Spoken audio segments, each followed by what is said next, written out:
Truth. Truth. Truth. Truth. Truth. Truth. Welcome to Trusting the Truth with Samuel Tolley, where we view the world through the lens of Jesus Christ. We do not view Jesus Christ through the lens of the world.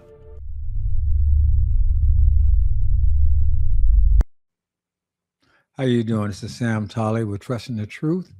And today I want to ask the question, does America want Islamic culture? And this is part one of a series.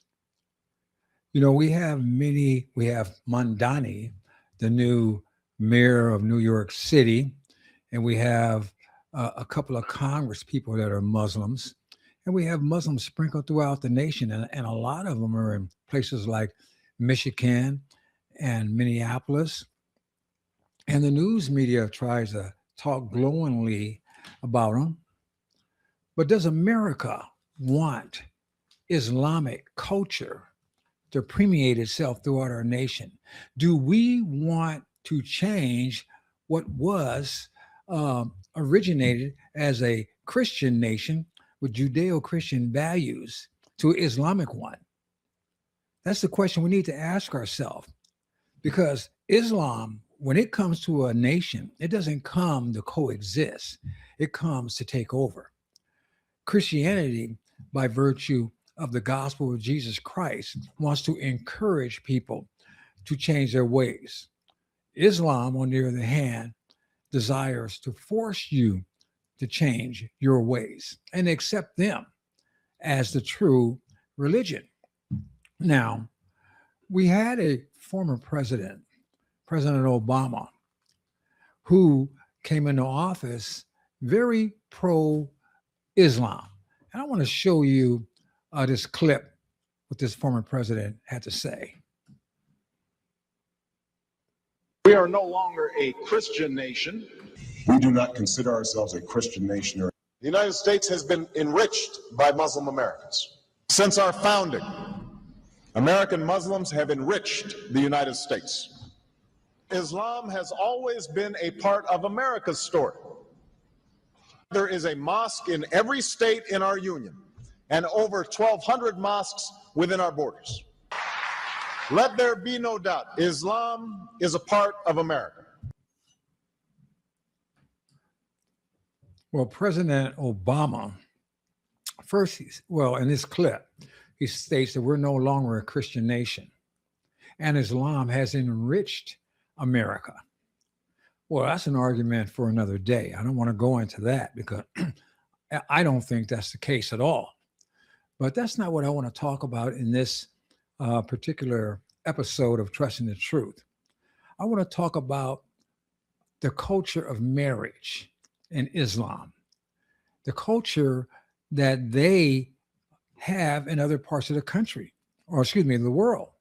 Now, many naive Christians, particularly people that I think, came out with some nonsense like Chrislam or some mess. I remember Steve Harvey made a clip where he was trying to put the two together, and it's theologically impossible. Even a Muslim will tell you that.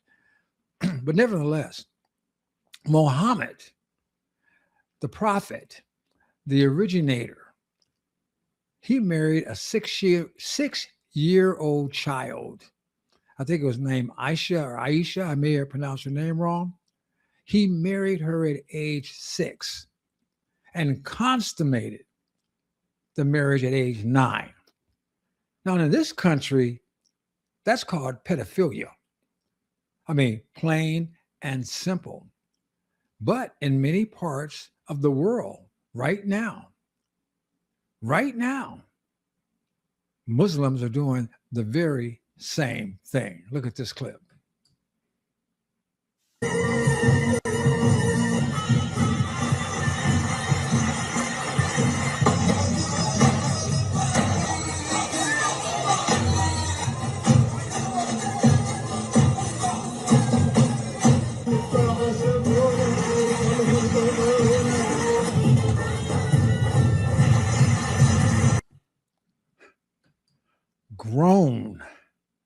Overgrown There was a time when I would have said grown blank men with these children. And these people celebrating it like it's a very nice thing. You know, we got these different areas in the country where they bring out this Sharia law. Matter of fact, I think I neglected to put up a clip that I wanted to. Oh, no, I didn't. I'm going to show you this clip.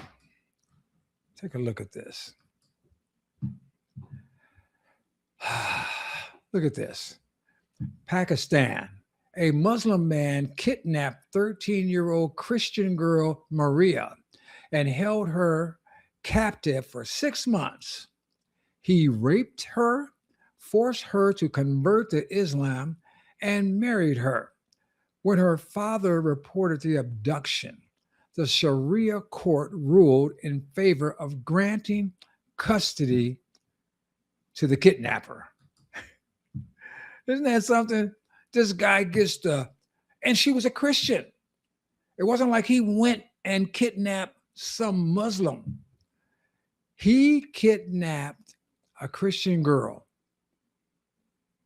And the father and the mother, the parents, they had to deal with this Sharia law that allowed this man to take their daughter, rape her,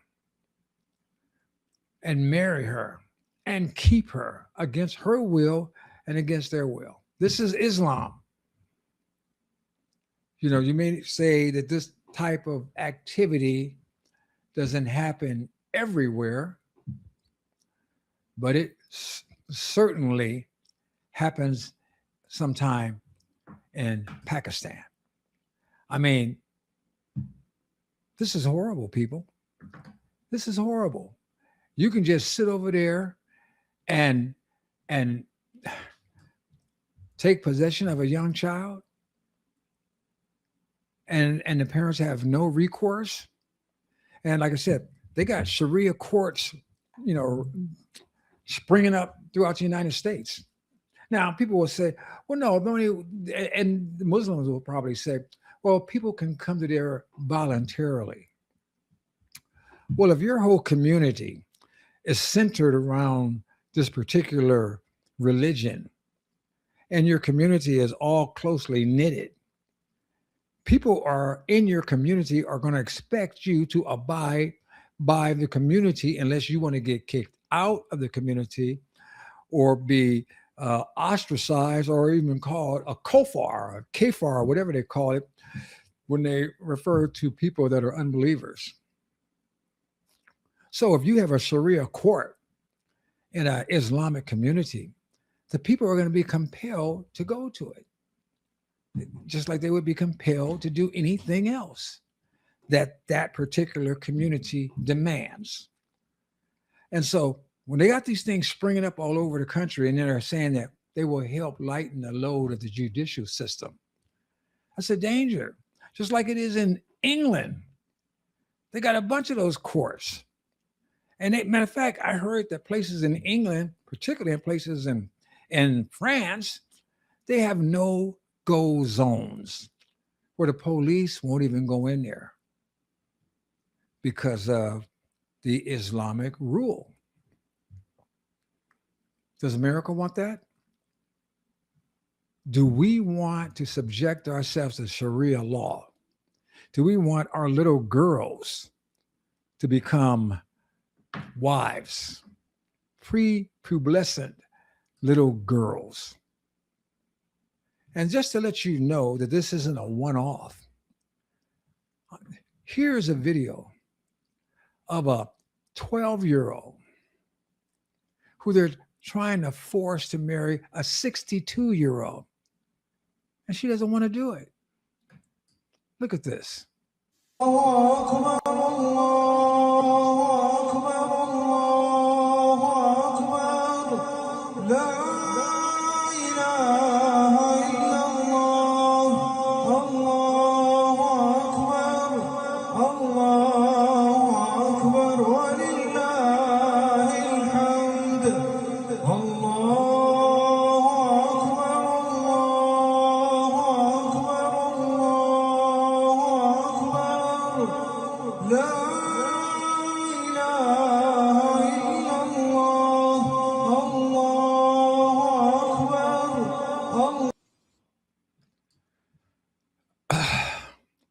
I mean, that is disgusting. This child don't don't want nothing to do with what they're forcing on her. What kind of parents would do this? What kind of people would tolerate this? What kind of society indulges and accepts this?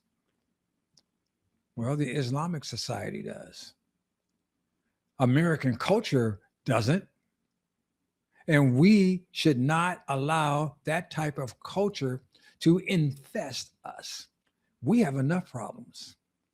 We have too many problems as they are, and to accept pedophilia as one of them. That is dangerous, that is ungodly, that is satanic, and we should have absolutely nothing to do with it. Nothing. Islam is not for the United States of America.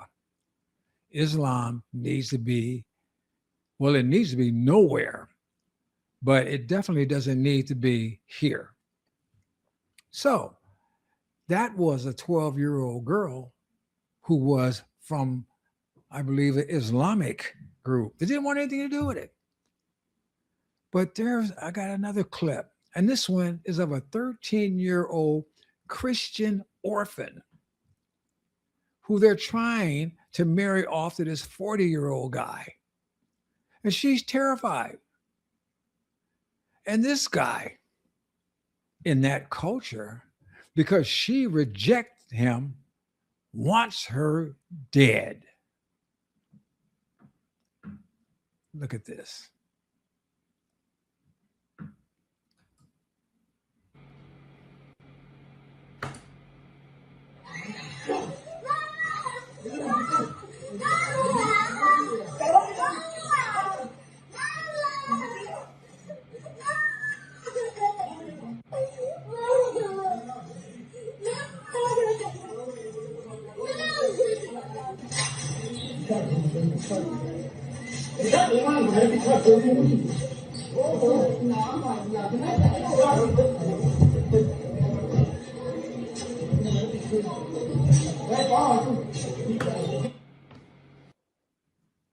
Now, what kind of people are these?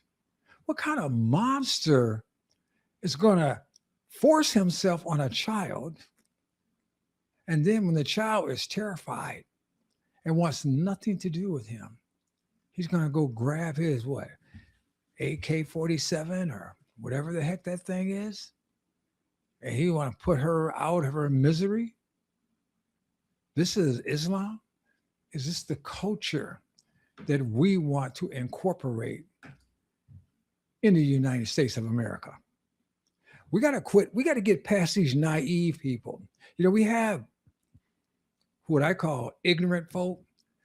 We have people that don't think, don't study, don't investigate, listen to the news media, and accept whatever dribble these folks are saying. And then we got folks that just, you know, they work hard, they're trying to take care of their family. They're not getting involved in society or the community or whatever. They think their kids are okay. They don't realize that there's many schools that are teaching Islam to their children, talking about how great it is. But besides that, and the LGBTQ and all this other nonsense. So they're just going along, just trying to get along, go to work, come home, you know, have a few beers, maybe smoke a joint or whatever, and relax. You know, they're tired. They worked all day. They don't want to deal with it. But this stuff is trying to creep in America. They're trying to build up their own little cities like they were trying to build up in Texas, and I think they still are. You know, they're taking over Dearborn, Michigan, and what is it, Hamtramck or some other kind of place? You know, Minneapolis, besides the fact of all this Somali mess, these people are like a cancer. When I say like a cancer, I'm talking about the culture. The culture does not fit the United States. Now, people might say, oh, that's awful. You're saying that Muslims are a cancer. Well, you try to go to Saudi Arabia and open up a church. You know, before all the hell broke loose last week, you go to Iran and open up a church. You go to Afghanistan and say, gee, you know what? We're going to start a Christian church here. You go to many of these places, they can say, no, we're not having it. We're not having any Christianity here. Why? Because it's a cancer to us. They won't have it because they think that they have the truth, and they will not tolerate a contrary opinion on the theology of who God is. So don't come at me because I say Islam is a cancer in the United States, regardless of what President Obama had to say. But I just showed you how they treat children, little girls. Now, I didn't get into boys. There's a thing. Boy, I didn't have time for that one today. Maybe on the next one, we'll talk about some of the things that some of these Muslims do with boys. But I want to talk about women, grown women. What do Muslims really think about women? When you see these women with their hijabs on and their face all covered up in their hair and all this stuff, you know, they look all nice and quiet and, you know, I mean, look like, no, I assume, excuse me, we can't hardly see those people, but you just assume they're just normal people. Maybe that woman that was trying to hold down that little girl, maybe that might make you a little, you know, trepid. But what does Muslims think about women? I want to show you this clip where this imam is talking about women. Now, in the clip, I think he's talking Farsi or whatever language it is. And they have captions. So I'm going to stop throughout the clip to read the caption. But I thought it was important for you to hear him as he's saying what he has to say about women. Okay, let's listen to the Grand Ayatollah Shirazi and what he has to say about women. Check this out. خداوند تبارک و تعالی چند قسم حیوان خلق کرده. یک قسم Let me slow down here for a second. So there is a section of animal created by God service as a vehicle for people such as horses and camels. Okay.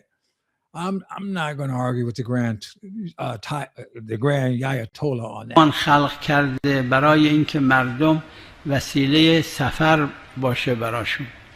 اسب، شتر، این حیوانات چارپاست که مردم ازش استفاده میکنن برای سفرهاشون. این یک قسم حیوان. Okay, here's the next section of the Grand Ayatollah. There is another section of animals created by God to provide food for humans such as cows and sheep. Okay, so we had, did I say, well, I hope I didn't say it. Anyway, the first section, we were talking about horses and camels. As far as, getting around, I might have said donkeys, I think, nevertheless. And that made sense, particularly out there in the desert. Camels can travel a lot further than a donkey or a horse. And here he's talking about, okay, cows and sheep for people to eat. So, I don't have an issue with what the Ayatollah is saying at all right there. But let's get on and see what he has to say about our female friends. یک قسم حیوان خدا خلق کرده که وسیله غذای مردمه و اون مثل گاو و گوسفنده که خدا اینها را خلق کرده برای اینکه وسیله غذای مردم باشه و یک قسم Okay, and women are a kind of animal created by God. Well, if you want to go with the generic term of animal, meaning a creature of flesh, okay, we can say man is an animal from that perspective. So far, it's not too bad, but go ahead. خلق کرده و اون زنها و خانمها هستن. اینا Whoa, women are like cows and sheep. So God created them for the use of man. Well, in the Bible, in Genesis, it says, it's not good for man to be alone. And God created woman out of man's rib. You know, he created woman to help man, to complement man. So right here, me and Ayatollah got a big problem. I mean, if this is what Muhammad and the Quran is teaching, that women are to be used by men, and I don't know too many women that like being used. Let's see what else he has to say. گاو و گوسفند هستن، حیوان هستن، ولکن و خدا خلقشون کرده برای استفاده مردها، فقط واسه که Whoa, whoa, triple whoa. Look at what the Ayatollah says. In reality, women are like animals, but God created women in the form of mankind so that men do not feel terrified. That's what the man said. This is one of the religious leaders of Islam. So you women, Islamic women, are nothing more than animals to these people. مردا وحشت نکنن، این زنها را به شکل خود انسان خلق کرده.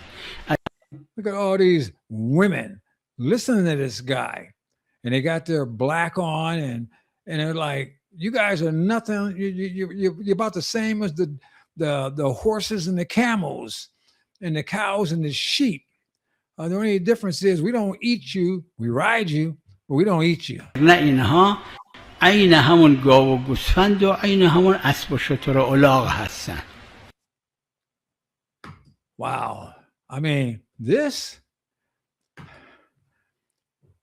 like I said, is this the kind of culture you want in the United States?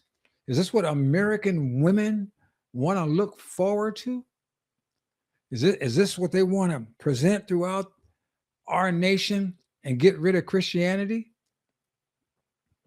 Well, I want to show you what you can expect as a bride in some of these Islamic cultures.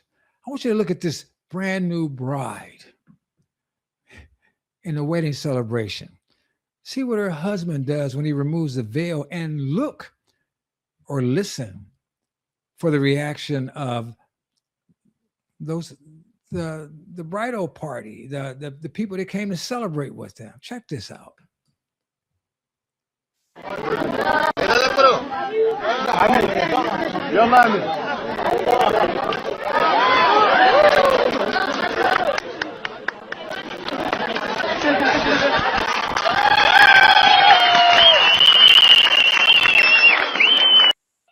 You know, that is worth watching one more time. Let's look at this again. Come on. Why is this thing not? I want to repeat this. Here we go.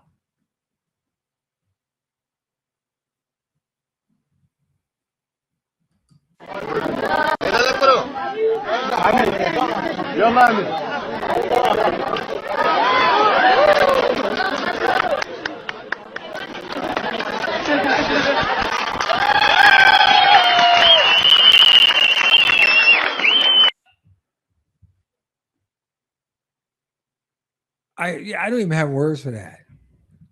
I mean, in this country, we call that domestic violence. I mean, he removed her veil and promptly slapped her. She hadn't done anything. And everybody was applauding. So I guess wherever that was, based on that particular section or segment of Islam, women need to, when they get married, look to get your behind beat. And I ain't even talking about the little girls. I'm talking about a grown woman getting beat by her husband. But that's not a one-off. Beating women, just like the Ayatollah said, women are an animal, and they treat them like animals. They treat them like they're not important. They treat them like dogs. Look at this guy. This guy is in this room. I don't know what it is with these women, and you look at his eyes. He looks like he looks possessed to me. Look what he does.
You know, I think the women are possessed too.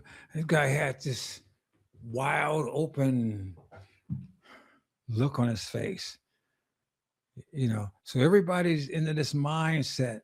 I mean, I don't even beat my dogs the way these people act. Matter of fact, I never beat my dogs. I would train them, but I treated my dogs better than I've seen these people treat these women. And I ask this again: is this the kind of culture we want in this nation? A nation that was built on a Judeo principle foundation, a nation in which women have equal rights as men.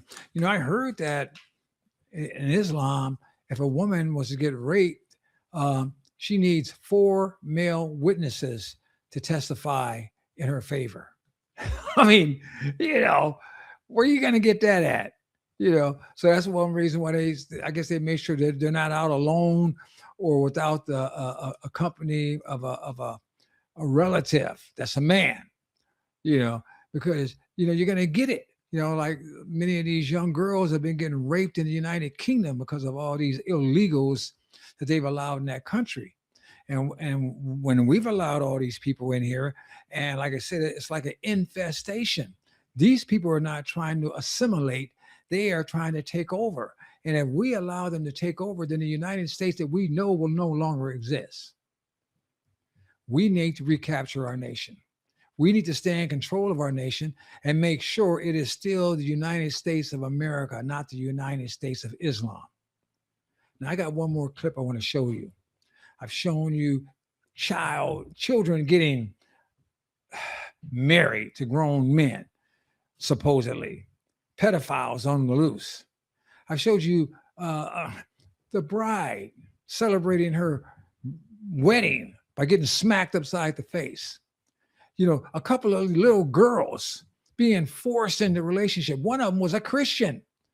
She didn't want to marry no Muslim, but they didn't care. In an article about another girl that I think she was a Christian too, that just got kidnapped. They don't care. They're going to make you do what they want you to do. And then this man, this possessed joker, run around beating the snot out of a couple of women, about 2 or 3 women. Well, I got one more where several men take it upon themselves to beat this woman.